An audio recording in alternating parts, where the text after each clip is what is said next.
YouTube वाले star teachers जिनको कुछ जानना ना कौड़ी। जिसने ये बोला है मैं नाम लेकर अपनी जुबान खराब नहीं करूंगा, इस प्रकार के जो पत्रकार हैं इन्हें कोई लिखकर पूरा देता है और ये कैमरे के सामने बस उसे पढ़ते हैं, जिसे टेलीप्रॉम्प्टर कहते हैं। शायद उस दिन टेलीप्रॉम्प्टर इनका बंद रहा होगा और इसी कारण इनकी असली सच्चाई या असली चेहरा और इनका स्तर समझ में आया कि इनके दिमाग का लेवल क्या है। और चलो माना गलती हो गई, लेकिन वो होता है ना कि चोरी ऊपर से सीना चोरी। अगले दिन ये पोस्ट डाल रही हैं, दूसरे वीडियो डाल रहे हैं जहां पे फिर ऐसे शब्दों का प्रयोग कर रहे हैं कि छिछला यूट्यूबर, तो कोचिंग माफिया, तो कोचिंग वाले धंधा करते हैं, पैसा लूटने का काम करते हैं। तो मेरे मन में यही चीज आई कि शायद इन्होंने अपनी पूरी इज्जत ही खत्म कर ली। हालांकि मुझे लगता है कि इनकी कोई इज्जत थी नहीं, कोई इनकी चैनल देखना पसंद नहीं करता है। और ये भी एक कारण हो सकता है कि कहते हैं ना कि खीजी बिल्ली खंबा नोचे, कुछ नहीं से कुछ ऐसा करें जिससे टीआरपी मिल जाए, लोगों के बीच फेमस हो जाए। लेकिन आज क्या रह गया? आज जहां जा रहे हैं वहां इनका मजाक उड़ रहा है,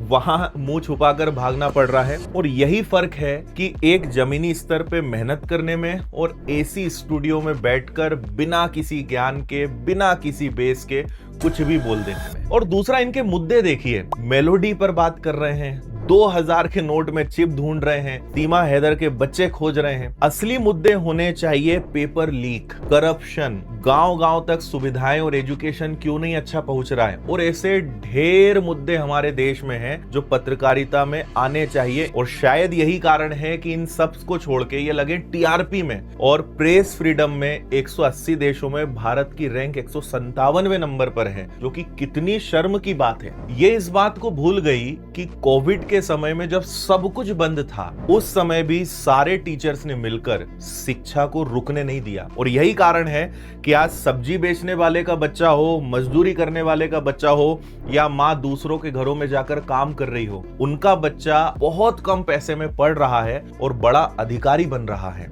इसके अलावा हम सारे शिक्षक सरकारी स्कूलों में मदद कर रहे हैं ताकि अच्छी शिक्षा व्यवस्था बने, सैनिकों की मदद कर रहे हैं और ऐसे समाज में कई काम कर रहे हैं। देखिए, हमें यह भी समझना पड़ेगा कि हमारे एजुकेशन सिस्टम की ये फेलियर है कि बच्चों को कोचिंग की जरूरत पड़ती है। अगर सिस्टम मजबूत हो जाए तो मुझे लगता है कोचिंग्स की जरूरत ही नहीं पड़ेगी। लेकिन आप सोचिए, किसी को नीट जेईई की तैयारी करनी है, गवर्नमेंट जॉब्स की तैयारी करनी है, वहां पे वो विषय और वो सिलेबस आता है जो स्कूल में पढ़ाया ही नहीं जाता। अब उस चीज को पढ़ने के लिए बच्चा कहां जाएगा? और यहां से कोचिंग की जरूरत पड़ी है। इसीलिए किसी ने कहा भी है कि कोचिंग कल्चर हमारे एजुकेशन सिस्टम की फेलियर का रिजल्ट है। तो जिन टीचर से पढ़ के आज एक गरीब बच्चा सरकारी नौकरी ले रहा है, अपने पैरों पे खड़ा हो रहा है, इसे धंधा नहीं राष्ट्र निर्माण कहेंगे। बाकी मुझे लगता है कि इस देश के हमारे सभी बच्चे समझदार हैं कि उनके लिए दिन रात कौन खड़ा है और कौन मेहनत करता है। बाकी आप कमेंट में बताएंगे तो और ज्यादा बेहतर होगा।